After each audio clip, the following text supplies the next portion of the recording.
Pronto. Então, comecei aqui a gravação, certo?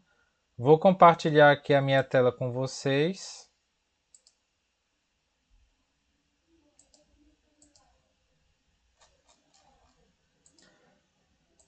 Gente, vocês estão vendo a minha tela? Sim, professor. Olha só, Positivo. o tempo passou, a gente já está aqui no capítulo 8. Ele chama de módulo 8, mas eu não concordo muito com essa questão de usar como módulo. Para mim, módulo seria um agrupamento de capítulos. Então a gente está aqui no capítulo 8. Nós vimos no capítulo anterior a camada de enlace. E aí eu fiquei devendo a vocês mostrar, pelo menos no Packet Tracer, a PDU, o quadro Ethernet, quando ele vai ser transmitido. Mas aí eu faço hoje e aí já mostro também o pacote IP junto, tá bom? Então na aula de hoje a gente vai tratar da camada de rede. Aqui alguns objetivos do capítulo, onde a gente vai tratar das características da camada de rede, analisar os pacotes IPv4 e IPv6, ver a questão do roteamento por parte dos hosts e, por fim, a parte de tabelas de roteamento do roteador, que vai ser uma parte que eu vou deixar para a próxima aula, que eu quero ter um cuidado maior, um tempinho maior para tratar com vocês sobre essa parte, tá certo? Como a gente vai fazer uma análise hoje utilizando o Packet Tracer, além dessa parte teórica aí, eu não quero deixar muito conteúdo. Vejam que eu estou tentando deixar o ritmo, não exagerar demais no ritmo, principalmente para quem está tendo dificuldade, tá certo? Bom, então contextualizando, pessoal, lá atrás a gente viu a, a, a gente contextualizou as redes hoje, vimos a questão dos protocolos e modelos de camada, tratamos da camada física, vimos também a camada de enlace e agora nós vamos para a camada de rede. E agora tratando das características da camada de rede. Vocês podem olhar, observar aí do lado direito, toda a pilha do modelo OSI, modelo de camadas, com as 7 camadas bem definidas, certo? E em destaque aí o assunto da aula de hoje, que seria a camada de rede. Então, a camada de rede, ela fornece serviços para permitir que dispositivos finais troquem dados. O que seria isso, dispositivos finais? Um computador transmitindo e outro computador recebendo, estejam eles numa rede local ou e aí que entra a principal funcionalidade da camada de rede. Em redes distintas, que aí entra a questão do roteamento, que a gente vai tratar com mais detalhes posteriormente nessa aula de hoje, tá bom? E aí, quais são os protocolos que são utilizados? O IP versão 4, IPv4, e o IP versão 6, o IPv6. E aí, prosseguindo, a camada de rede ela executa 4 operações básicas. Ela endereça os dispositivos finais com um endereço IP, diferente da camada de enlace que ela vai endereçar utilizando o MAC address. Também é usado o MAC address na comunicação fora da rede local? Sim. Ela é responsável pelo encapsulamento e o desencapsulamento. E aí vocês vejam bem o contexto.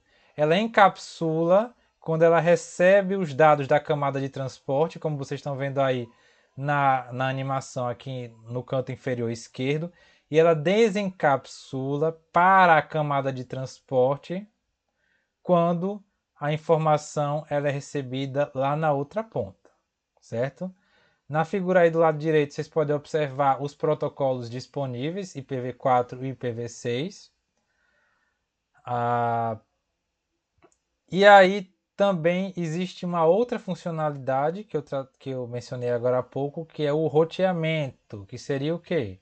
quando a mensagem ela é destinada a um computador ou um smartphone ou o que for, dispositivo da rede, nó da rede, host, que está fora da rede local, essa informação, esses pacotes, eles vão passar pelo processo de roteamento, ou seja, elas vão ser enviadas por meio de um gateway padrão, que eu vou tratar disso mais adiante, para um roteador, que vai encaminhar essa mensagem roteador a roteador até chegar no computador destinatário da mensagem do pacote.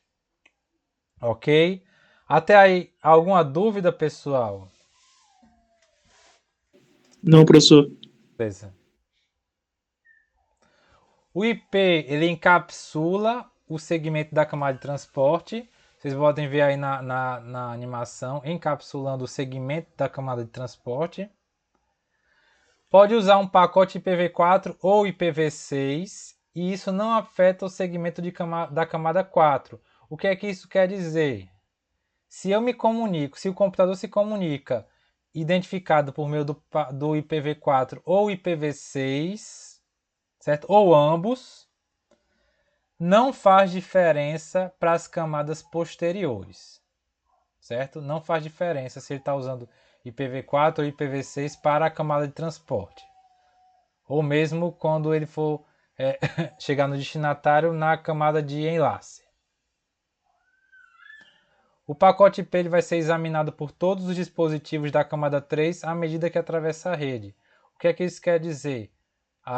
Ele pode ser analisado por um switch camada 3, que contém roteamento, ou por roteadores, e aí baseado no pacote, baseado nas informações do cabeçalho presente no pacote, eles vão decidir o que vão fazer com aquele pacote, certo? Para onde é que eles vão encaminhar.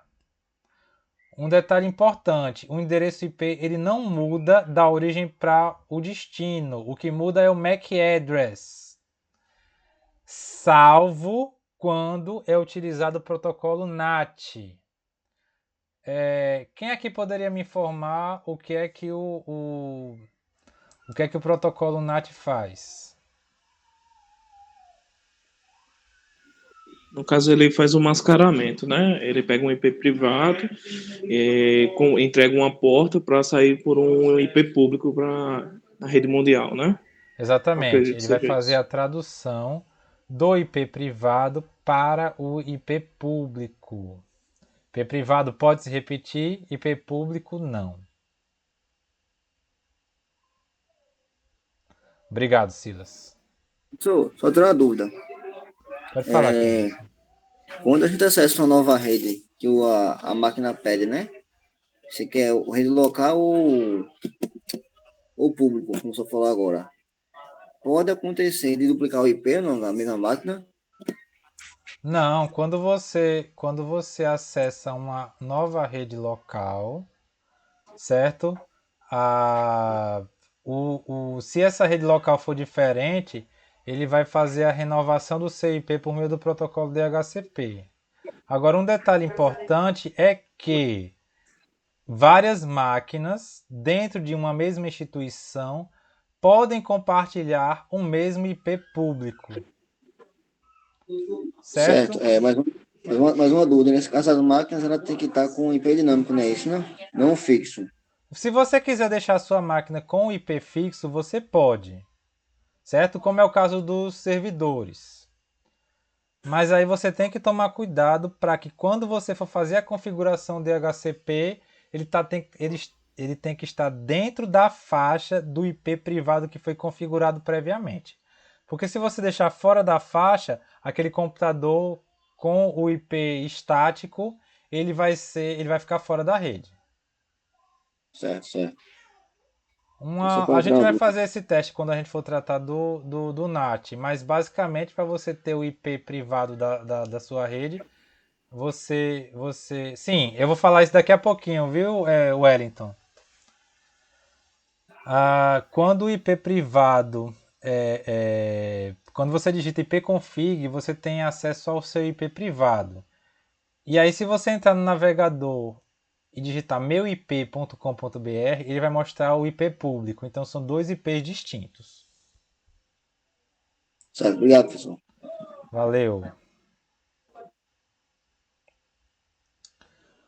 Características do IP. O IP deve ter baixa sobrecarga e pode ser descrito como... Baixa sobrecarga seria não carregando uma grande quantidade de... Não tendo muitos bits.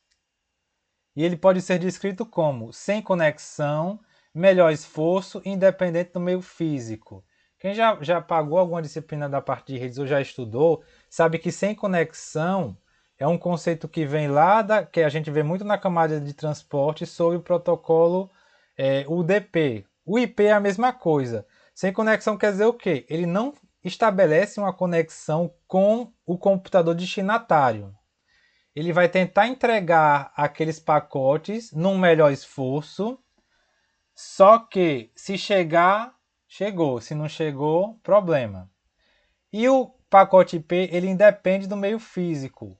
O pacote IP, ele independe do meio físico. O que é que vai mudar, pessoal? Dependendo do meio físico. O quadro Ethernet vai mudar.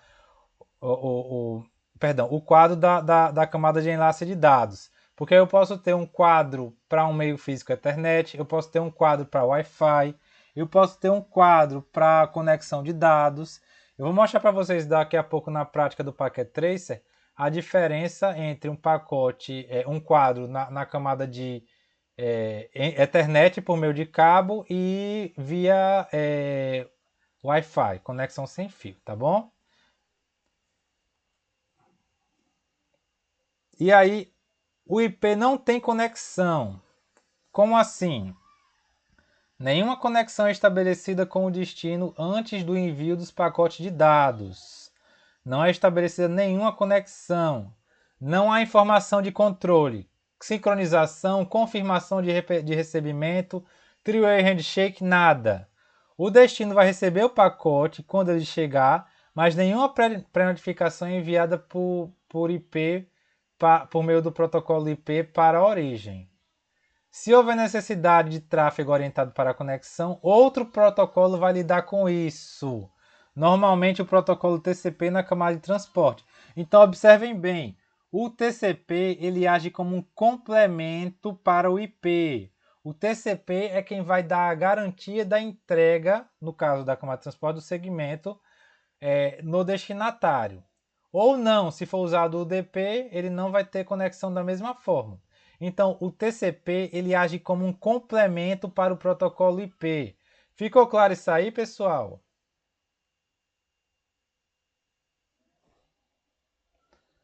Sim ou não? Sim. Alguém ficou em dúvida com relação a isso? Protocolo IP não garante a entrega dos pacotes. A garantia é estabelecida por um protocolo na camada superior, no caso o protocolo TCP lá da camada de transporte. Ok? Gente, eu vou fazer aqui uma mudança para compartilhar com vocês o Packet Tracer.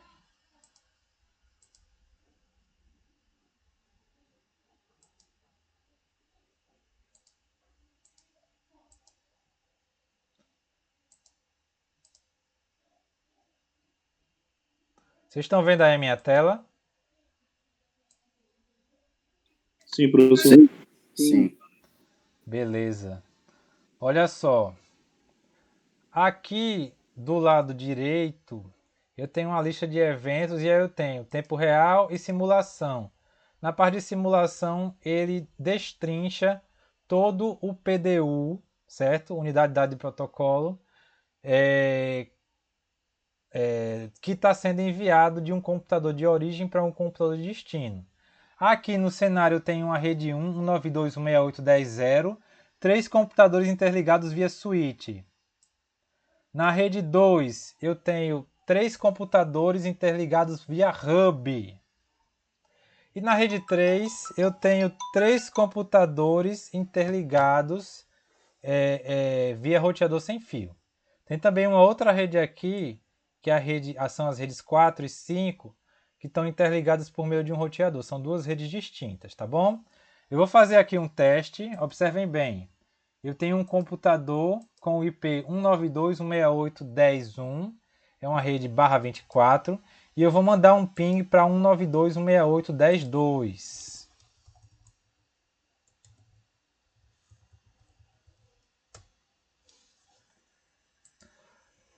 Vocês podem observar aqui, ó.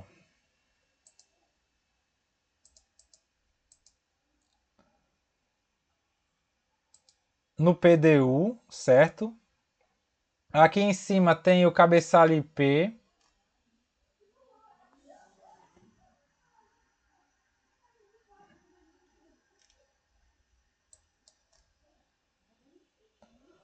IP de origem e IP de destino. 192.168.10.1, 192.168.10.2. Deixa eu avançar aqui o processo.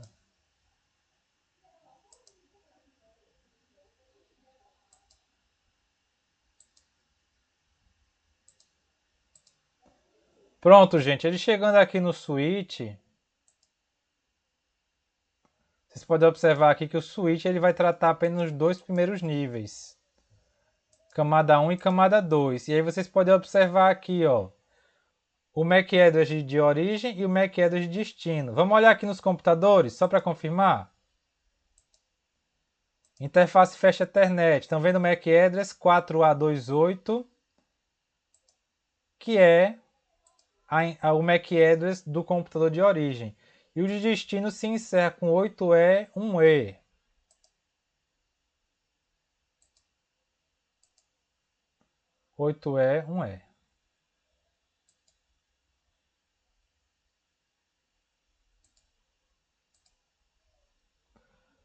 Ok? Aqui o quadro Ethernet. O preâmbulo, pessoal, só lembrando, ele vai ser responsável pelo sincronismo. Ele vai dizer quando é que começa o quadro Ethernet e quando esse quadro Ethernet ele termina.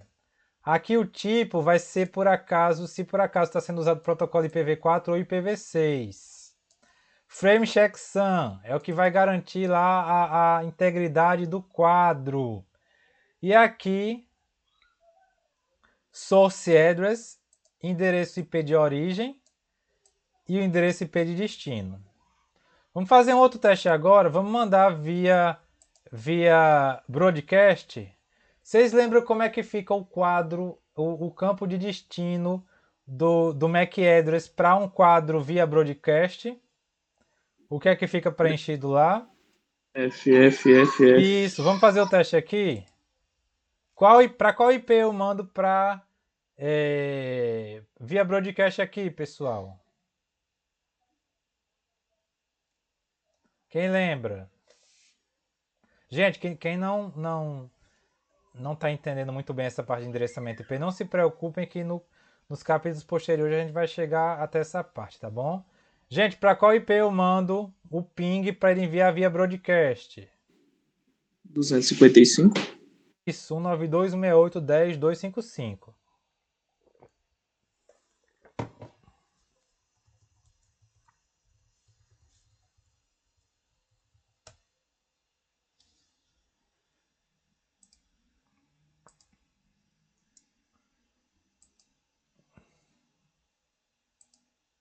Estão vendo aqui o destino? Estão vendo aqui do lado esquerdo ele mandando para todo mundo? E estão vendo aqui no destino tudo F?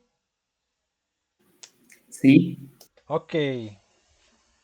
Deu para entender essa prática, pessoal? E quando é broadcast, ele coloca aqui o destinatário tudo 255. Ok, gente. Vamos fazer um teste agora utilizando o Hub. Olha só, eu vou mandar essa mensagem com o PC6 para o PC7, tá bom?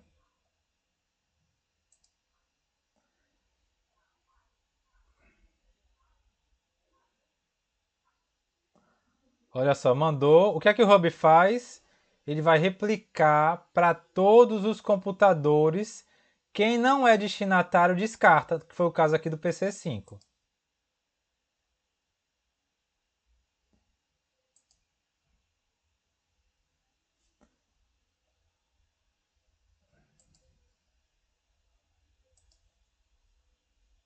Olha só, gente.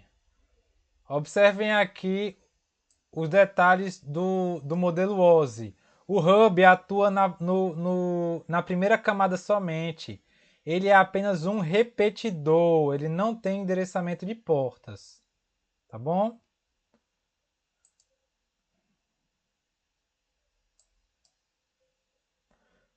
E agora vamos simular um choque de pacotes com o uso do CSMA-CD. Não, na verdade ele não vai mostrar o CSMA-CD não, ele vai mostrar a colisão. Ó, eu vou mandar um pacote daqui para aqui e eu vou mandar um pacote daqui para cá. Deixa eu resetar aqui primeiro. E deletar. Então vamos lá, daqui para cá e daqui para cá. Vamos lá. Ó, estão vendo aqui esse foguinho? Isso quer dizer o quê? Que houve uma colisão de pacotes. Ok, pessoal? Ok. Alguém ficou com alguma dúvida? Se não, vamos prosseguir aqui com os slides, tá bom? Deixa eu voltar a compartilhar aqui com vocês.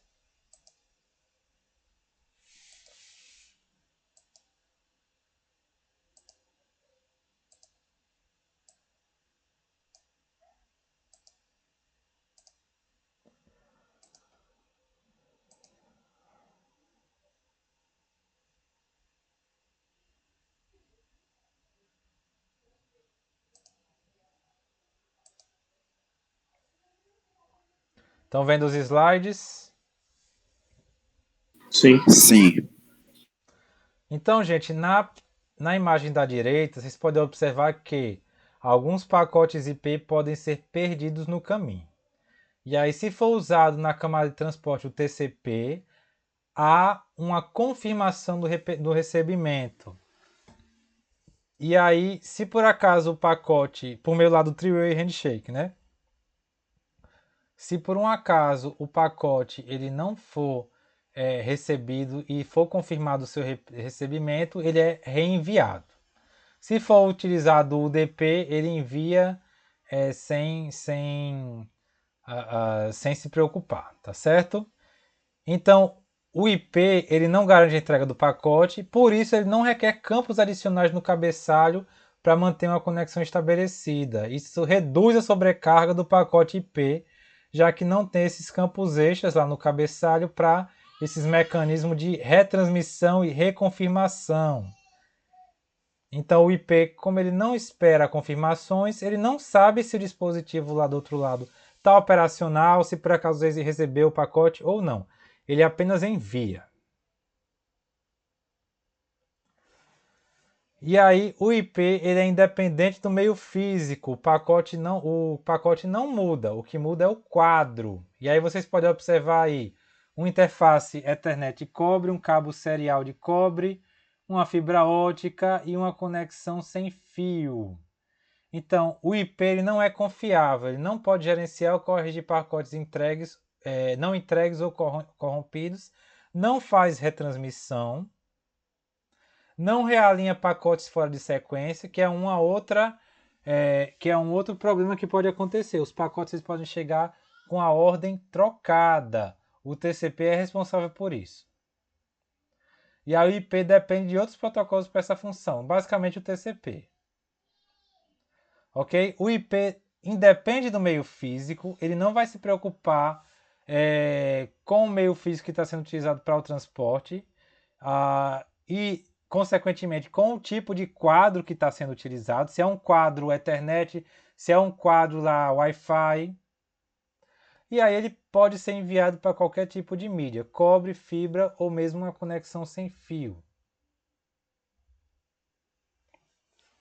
E aí um parâmetro muito interessante é que a camada de rede ela vai estabelecer um parâmetro chamado MTU, Maximum Transfer Unit, ou unidade máxima de transmissão. Ela não vai conseguir. E aí o cabeçalho lá do frame, do quadro, ele também vai ter a sua própria MTU. Mas no caso do IP, ele vai conter o cabeçalho IP, a carga útil, que é a informação, certo? Que é a informação em si, como um Oi de WhatsApp ou um streaming de vídeo.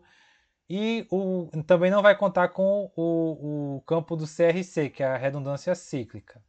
Então, o que é o MTU? Isso aí vocês podem observar aí no canto direito. É o tamanho máximo que a PDU, no caso do pacote, no caso aqui do pacote, pode transportar. A camada de enlace de dados passa o valor da sua MTU para a camada de rede, e aí a camada de rede determina o tamanho que os pacotes podem ter. Basicamente, pessoal, o MTU ele vai determinar o tamanho máximo do pacote que pode ser transmitido sem ser fragmentado. Então, por exemplo, se eu tenho um pacote, se eu tenho um quadro, por exemplo, que ele vai ser encapsulado, um quadro não, perdão, no caso quando ele vem de cima para baixo, se eu tenho um segmento TCP que ele tem 3.000 bytes, ele vai ter que ser fragmentado em 2 pacotes IP.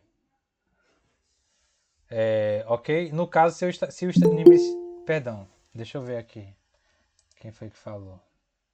Isso é alguém querendo participar. Então, voltando aqui ao raciocínio. A camada de rede vai receber um segmento lá da camada de transporte. É estabelecido um limite da MTU. Ok? E aí, dependendo desse limite, aquele segmento que foi recebido, ele vai ser fragmentado ou não. É interessante a fragmentação dos pacotes? Não, porque ele traz sobrecarga e ele traz latência na rede.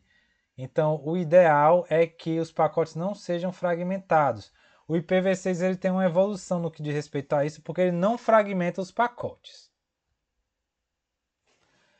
E agora a gente vai ver detalhado os pacotes IPv4 e os pacotes IPv6. O IPv4 é um protocolo que até agora é o principal protocolo de comunicação da camada de rede. Ele há muitos anos, gente, se fala na substituição do IPv4 para o IPv6. Só que o IPv4 ele ainda funciona concomitante ao IPv6. Ele está longe de ser totalmente substituído, certo?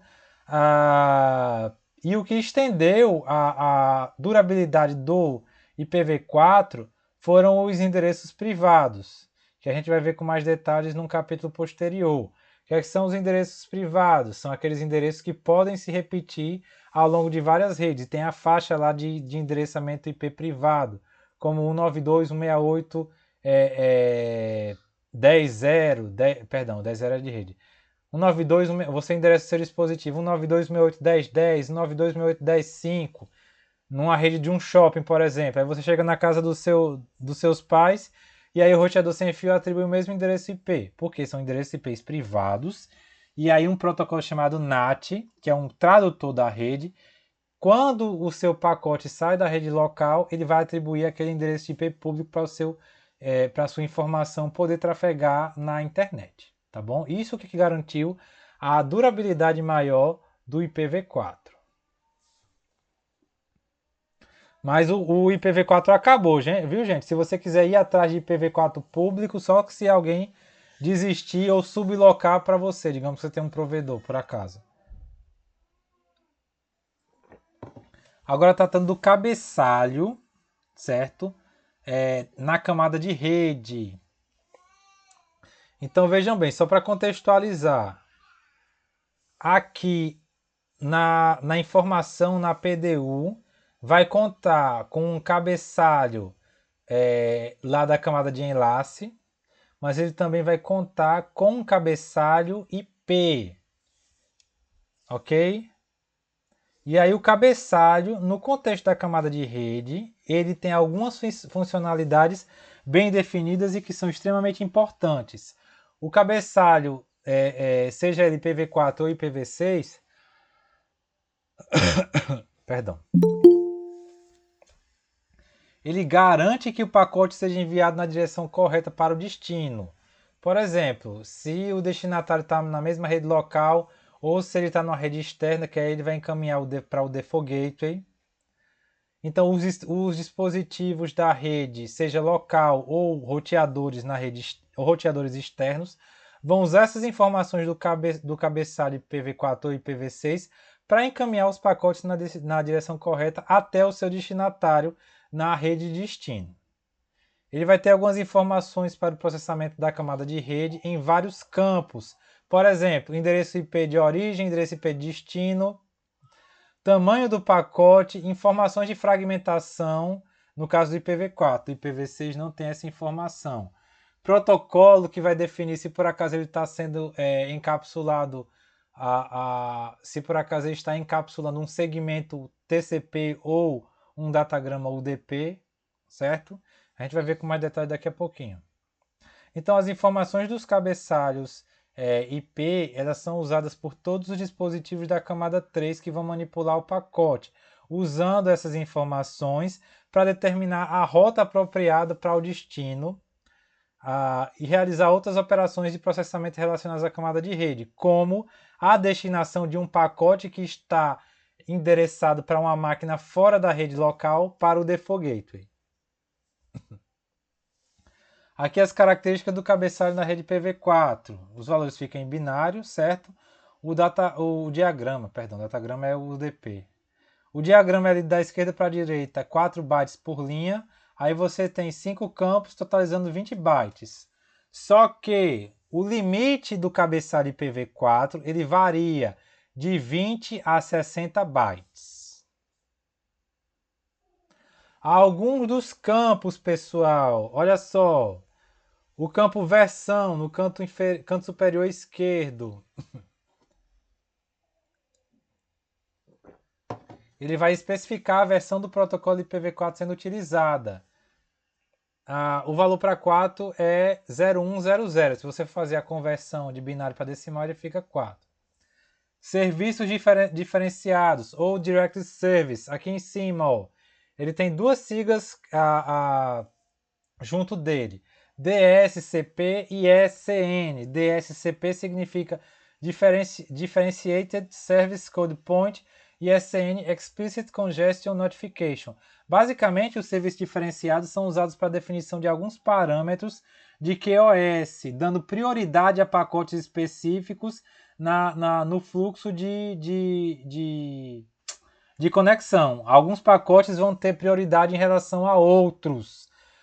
Como, por exemplo, pacotes VoIP. Digamos que eu tenho uma rede com dados, imagem e áudio por meio de VoIP. Então, é utilizado esse campo aí para definir a prioridade naqueles pacotes que vão ter prioridade em uso da banda lá do roteador. Certo? E aí tem algumas informações sobre congestionamento que são repassadas pelo SCN. Tempo de vida útil, Time to Live, TTL.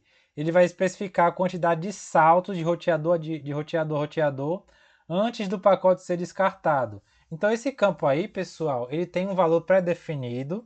E aí toda vez que ele vai passando de roteador para roteador, ele vai sendo decrementado em 1. Se por um acaso chegar a 0 e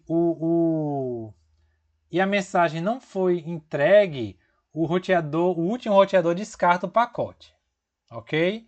Isso aí serve para quê? Para que não fiquem pacotes trafegando ad eternum nos roteadores, causando uso de trabalho por parte dos roteadores, uso de largura de banda sem necessidade. Ok? Aí o campo TTL, esse em verde aí. Protocolo, gente, ele vai estabelecer o protocolo que está sendo utilizado na camada superior, a camada de transporte. Se for o TCP ou o UDP. Ou mesmo o próprio ICMP, que é um protocolo de controle da camada de rede. O protocolo, o ICMP, eu acho que no capítulo posterior a gente vai ter mais detalhes sobre ele. É ele que vai englobar a ferramenta ping e o traceroute. E aí os endereços IPv4 de origem e IPv4 de destino. Tá bom?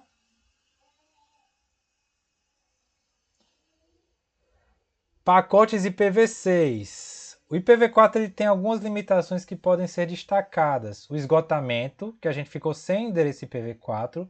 Falta de conectividade de ponta a ponta. Teve alguém aí que falou que com o IPv6 o NAT seria encerrado. E é isso mesmo. Por quê?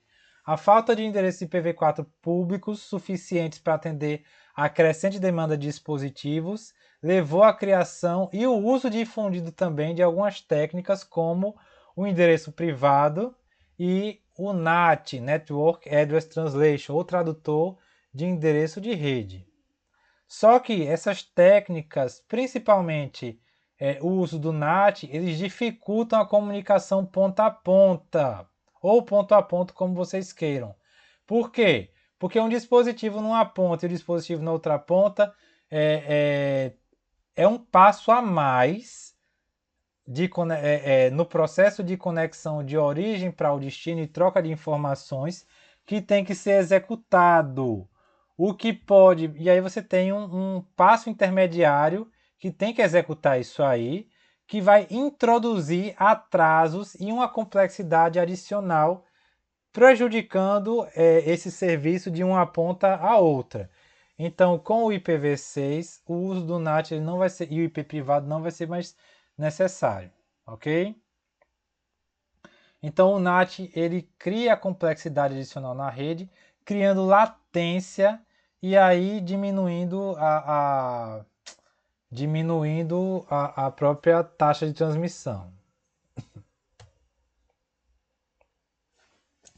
Aqui uma visão geral. Eu peço desculpa aí por esse subtítulo, pessoal. Eu esqueci de corrigir esse erro de tradução. Mas é uma visão geral do pacote IPv6. Lembrando que o IPv6 foi desenvolvido por uma das entidades que regem a internet, que é o IETF, Internet Engineering Task Force. Algumas melhoras que podem ser destacadas: aumento do espaço de endereço. Lembrando que o IPv4 ele tem 4 campos de 32 bits, já o IPv6 ele vai ter 8 campos ao invés de 4 campos, totalizando 128 bits. O cabeçalho IPv4 ele vai ter ele é mais simplificado do que o IPv6, o cabeçalho IPv6 ele é mais simplificado do que o cabeçalho IPv4, ele é fixo, certo? Em 40 bytes.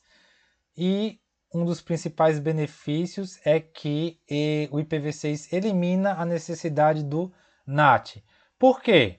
Não sei se dá para ler aí, mas na legenda do lado direito vocês podem observar que os endereços IPv4 estão em 4 bilhões e os endereços IPv6 estão em 341 decilhões.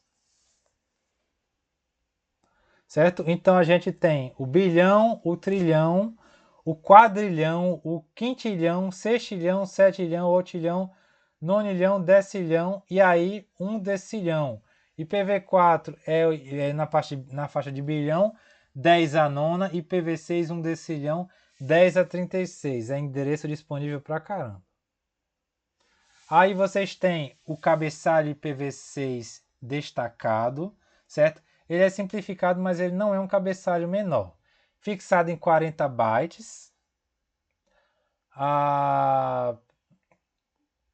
Alguns campos do cabeçalho IPv4 foram removidos, como por exemplo, esse flag e deslocamento do fragmento, eles foram removidos porque não existe fragmentação dos dados no IPv6.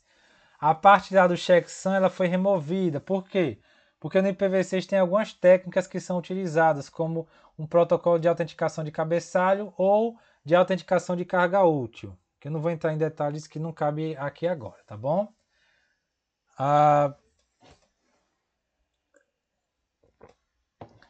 Destacando aqui alguns pontos do cabeçalho IPv6. Eu coloquei aqui IPv4, mas é IPv6. Eu peço permissão aqui para vocês para alterar aqui rapidinho, antes que eu me esqueça.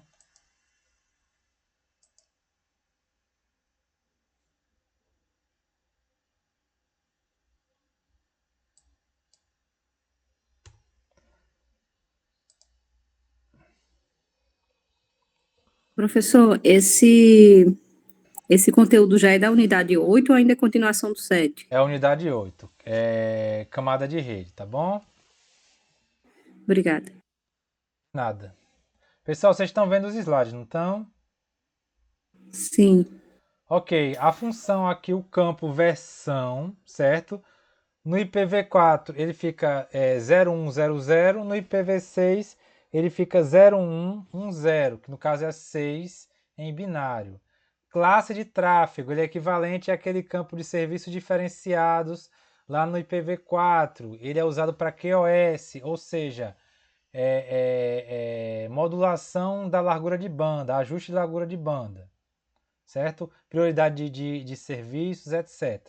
Rótulo de fluxo, que é um campo de 20 bits, que é usado para melhorar também o QoS. Ele vai servir para alguns fluxos de tráfego específico, servindo também para reduzir a latência nesses fluxos de tráfego. Ele vai servir como um auxiliar nessa classe de tráfego aí. Tamanho da carga, que é um campo de 16 bits que vai identificar o comprimento da parte de dados ou carga útil. Lembrando, carga útil é a parte do pacote ou do quadro que vai ter a informação em si que está sendo utilizada. Um soco que você deu num jogo que você está jogando num servidor rodando na nuvem, ou um olá que você mandou via Telegram no celular ou no navegador, ou um fluxo de vídeo via Discord ou Skype, etc. É a informação em si que está sendo trafegada e que vai ser entregue na aplicação no destinatário. Próximo cabeçalho é a mesma coisa do campo protocolo do IPv4. Ele vai definir quais os protocolos que estão sendo utilizados na camada posterior, no caso a camada de transporte, TCP ou UDP. Limite de saltos, que vai substituir o campo TTL, Time to Live, vai ser um contador que vai especificar a quantidade de saltos. E aqui o endereço de IPv4 de origem e endereço IPv4 de destino. Não é um campo agora de 32 bits, é um campo de 128 bits.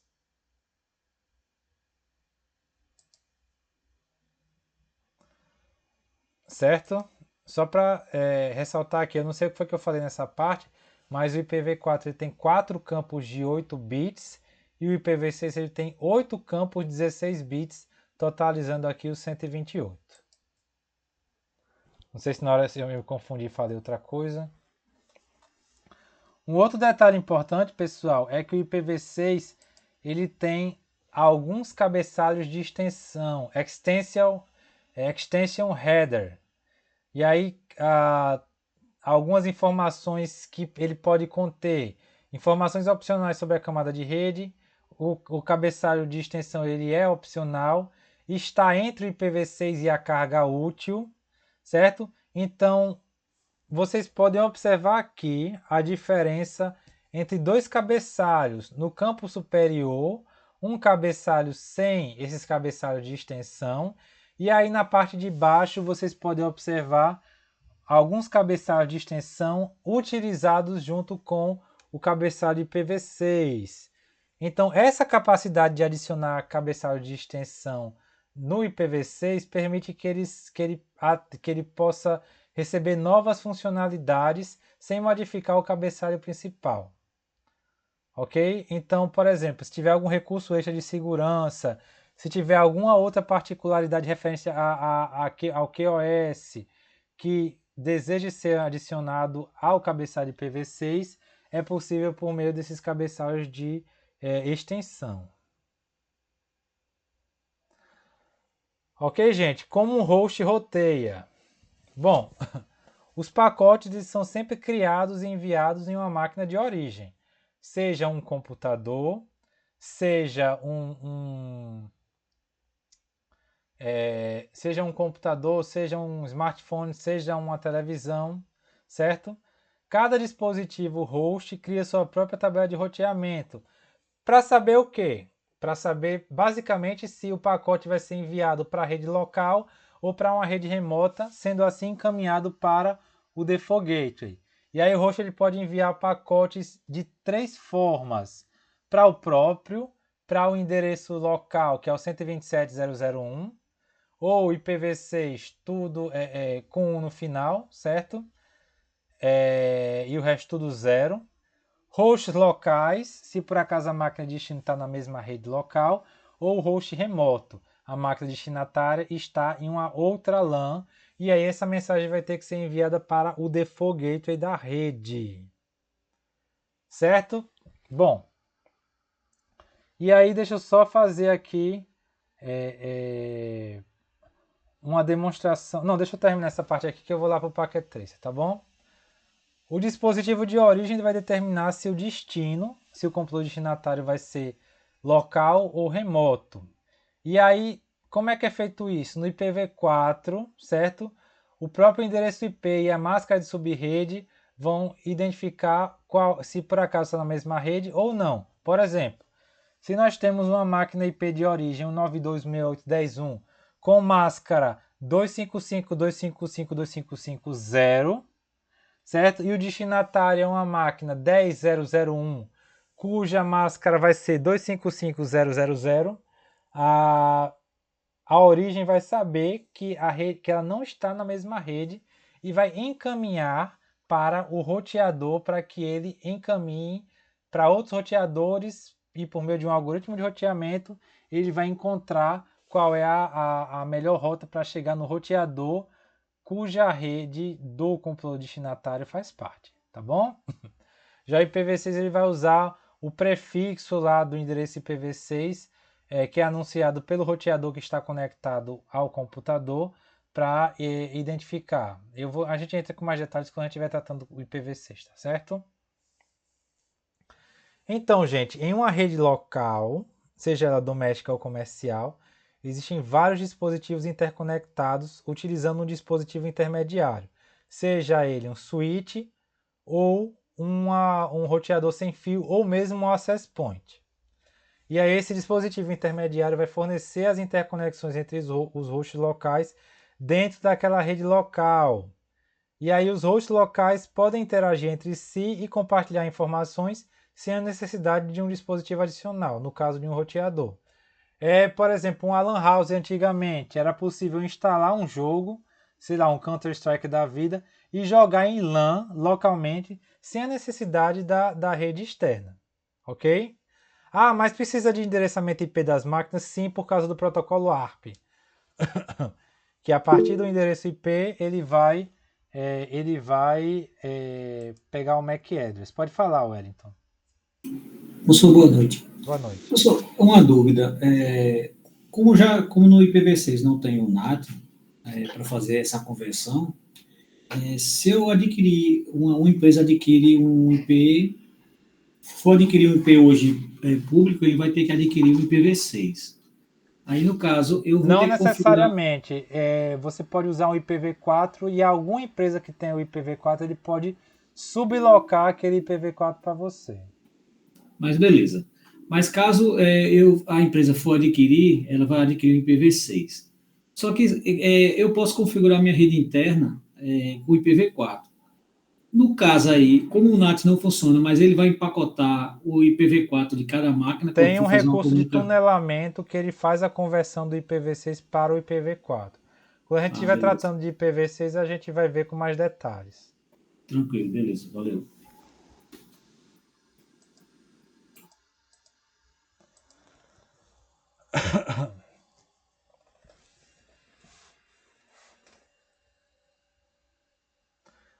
Então, gente, se um host, uma máquina, enviar o pacote para um dispositivo na mesma rede, o pacote vai ser encaminhado por meio do dispositivo intermediário para o computador de destino, certo? Se por um acaso a máquina destinatária estiver fora, ele vai mandar essa mensagem para um gateway padrão ou default gateway.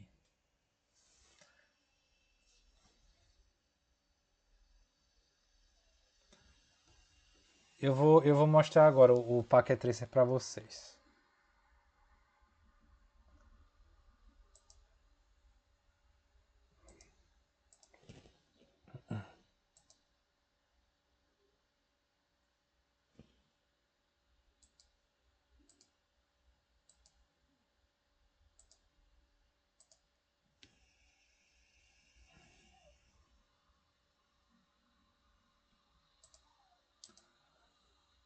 Gente, vamos fazer um teste aqui. Vamos mandar um ping para o endereço local. Ping 127.0.0.1. Vamos ver aqui como é que ele vai agir.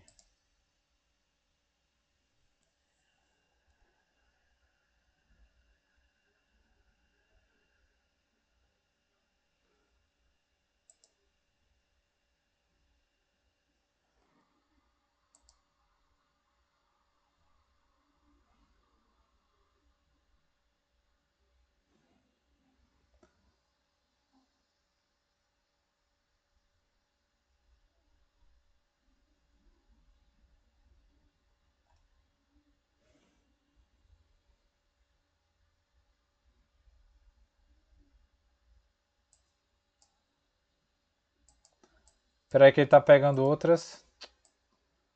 Ele está pegando outras.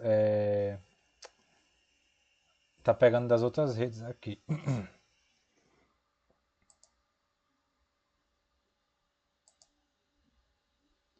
Deixa eu começar de novo.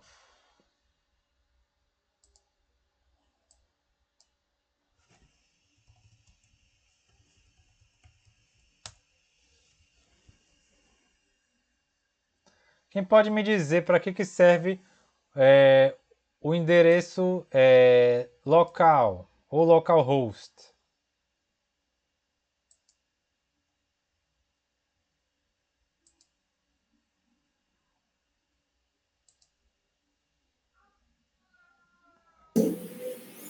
É o mesmo que o loopback? Isso, loopback ou localhost. Agora eu quero que vocês me falem uma aplicação de eu usar o endereço local ou o endereço de loopback. Simular, professor, com o servidor. Isso, muito bem.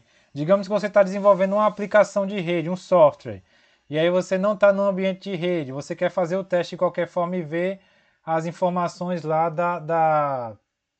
Do banco de dados, né?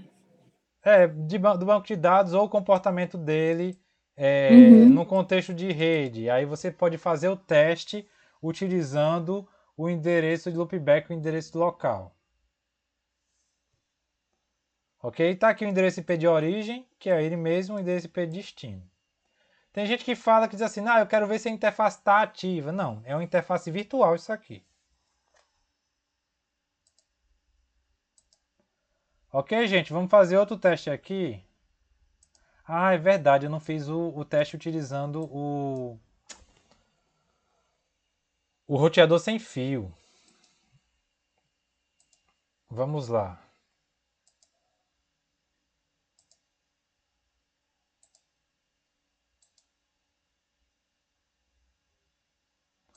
Deixa eu chegar e ser encaminhado pelo roteador primeiro, que aí eu olho a PDU.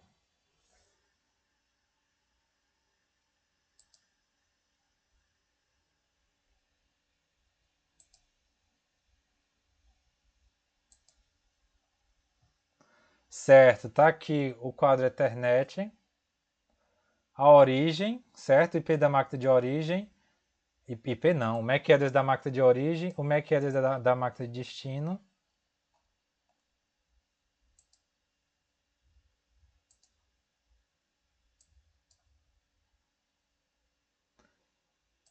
IP de origem, 192.168.0.101 e o IP de destino. Só que tem um detalhe interessante aqui, pessoal, que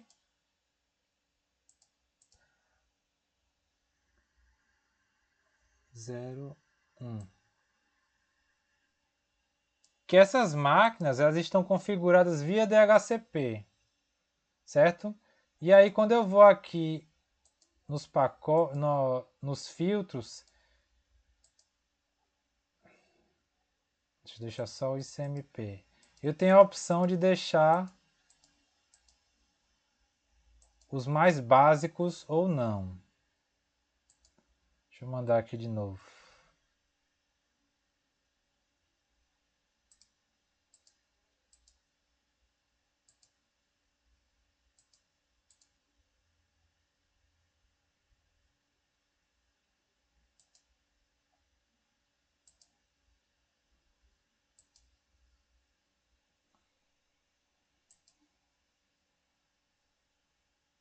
Vocês podem observar aqui, esse inbound quer dizer PDU que está chegando e o outbound é o PDU que está saindo. Mas vocês podem observar aqui que tem vários campos de endereçamento de MAC address. São 3. Quem pode me informar porque tem 3 MAC address aqui, pessoal? Se é uma origem e um destino.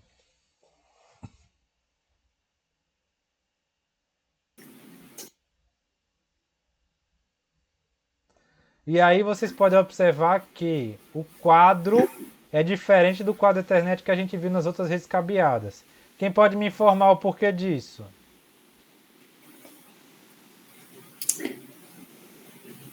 Isso daí não é a tabela que fica registrada no roteador com esse endereço? É porque aqui eu tenho, olha só, vamos ver o MAC address do laptop que está mandando a mensagem. Vamos ver o MAC address da interface. Ó, 5C40. É o terceiro aqui, certo?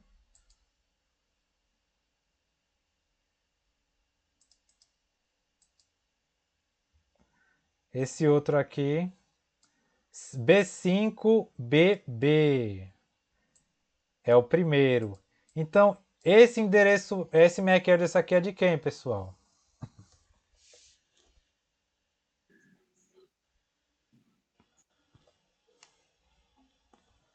Vamos lá, gente. Roteador? Do roteador. A mensagem não é enviada primeiro para o roteador para ele encaminhar a informação. Então, o quadro para 802.11 Wi-Fi, ele é diferente do quadro Ethernet, porque ele vai constar, entre outras coisas, mais campos de endereçamento MAC. Ficou claro isso aí?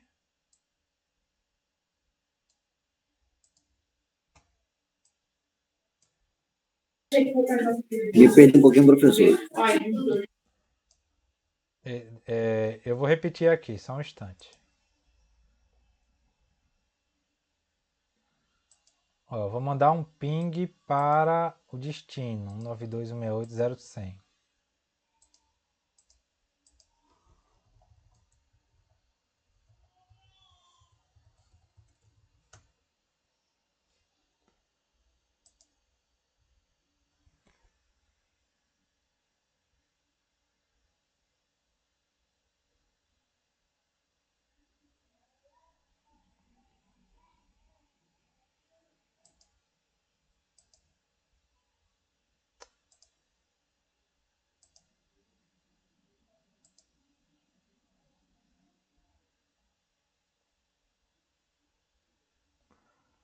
Olha só, no quadro Ethernet aqui, dessa PDU que foi recebida por esse computador, pelo laptop, certo?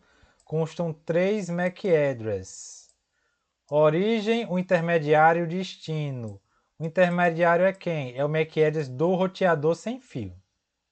Eu tenho uma origem que vai enviar a informação, MAC address de origem, MAC address de destino e o MAC address do roteador que está intermediando a conexão. Ok? Isso aqui serve para vocês terem noção da diferença entre formatos de quadro de acordo com o meio físico que está sendo utilizado. No caso aqui, está sendo utilizado o quadro 802.11. No que eu mostrei para vocês agora há pouco, era um quadro Ethernet cabeado. Ok, gente? Para finalizar na aula de hoje, eu não vou finalizar os slides, eu vou deixar isso para a próxima aula, tá bom? Porque isso aqui vai tomar também um tempinho. Eu tenho aqui duas redes. A rede 190.10.10.0 e a rede 172.16.00. Essa rede da esquerda é uma rede barra 24 e a rede da direita é uma rede barra 16. Para eu enviar uma informação de um computador aqui da rede da esquerda para a rede da direita, é necessário que seja configurado um default gateway. E aí, olha só, eu fiz a configuração aqui, 190.10.10.2 e o default gateway é 190.10.10.1. Quem é o default gateway? E só tem um roteador aqui, tá certo, gente? O default gateway vai ser a interface do roteador que está ligada a essa rede aqui. E aqui eu tenho acesso à interface, ó. 190.10.10.1. Mesmo caso aqui da rede da direita. A rede da direita é 172.16.00.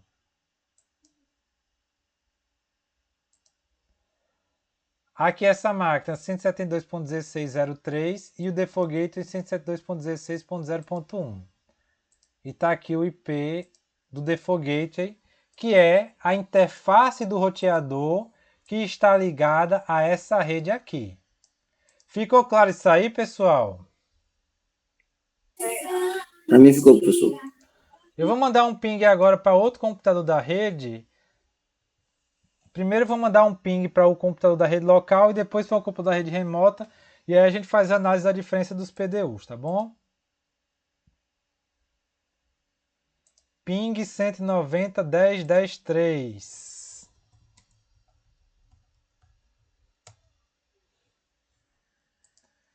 Ele vai mandar a informação para o switch.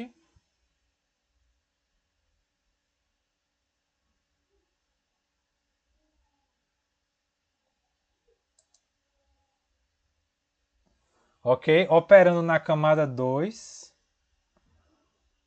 Olha só. Destination Address.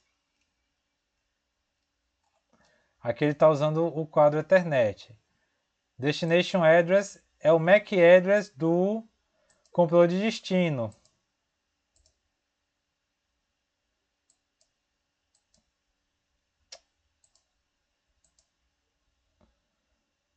.6660 final. Tá bom? Ó, 6660. Certo? Vamos fazer agora, pessoal, para um computador fora da rede local. Ping 172.16.03.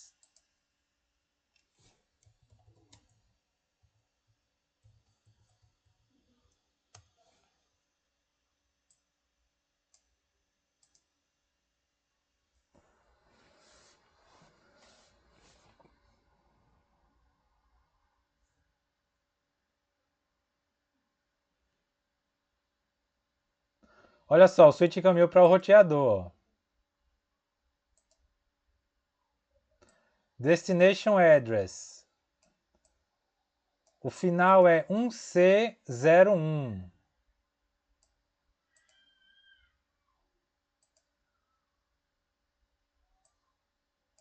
C01. Então, o quadro, certo? Ele foi encaminhado para o roteador, para o Default Gateway. Por quê? Porque a máquina destinatária não estava na rede local. Ficou claro isso aí, pessoal? Dá para mostrar bem na prática o que a gente viu na teoria lá da parte de camada de enlace e camada de rede.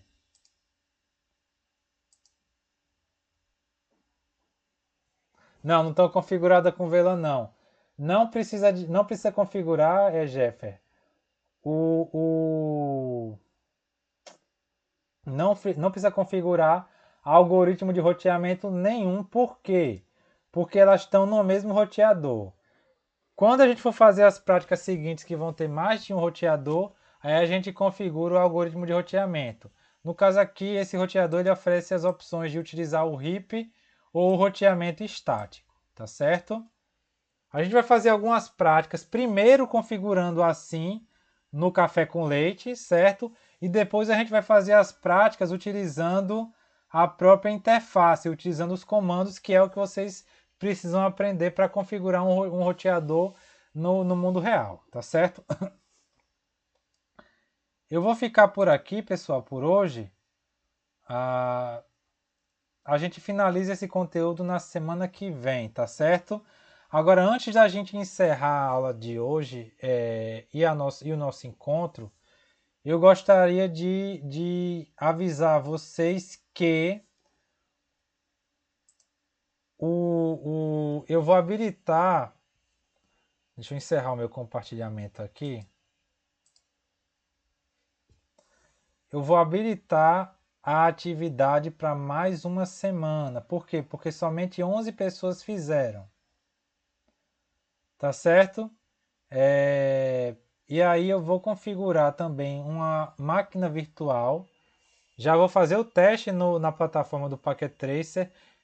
Rodando direitinho, eu vou criar uma imagem dessa máquina virtual e vou deixar disponível lá num link do Google Drive para quem tiver com dificuldade baixar e fazer pela máquina virtual. Ficou claro isso aí, gente?